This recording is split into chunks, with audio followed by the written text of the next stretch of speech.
আসসালামু আলাইকুম মুরব্বী, আপনি কি নিয়ে এসছেন? এগুলো বেগুন নিয়ে এসছেন?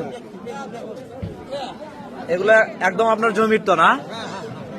একদম মানে হচ্ছে বিকালে হচ্ছে যে তুলে নিয়ে আসলেন আর কি। আচ্ছা, আর আপনার যে কলা দেখতেছি এগুলো কি আপনার গাছ থেকে হচ্ছে যে কেটে নিয়ে আসছেন আজকেই? 2 দিন আগে পারা। আচ্ছা, গাছে কোনো সার টার দেন নাকি?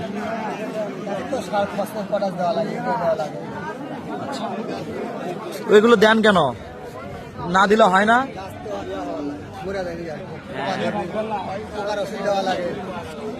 কলা আপনার হচ্ছে যে আজকে কতগুলো নিয়ে আসছিলেন কলা? 8-9 কেজি। কত করে বিক্রি করতেছেন? মানে কেমন ভাবে বিক্রি করতেছেন? 20 টাকা কেজি। 1 কেজিতে কয়টা কলা ওঠে তাও? 7-8টা কলা ওঠে না? তাহলে তো তেমন দাম পাচ্ছেন না আপনি। হ্যাঁ।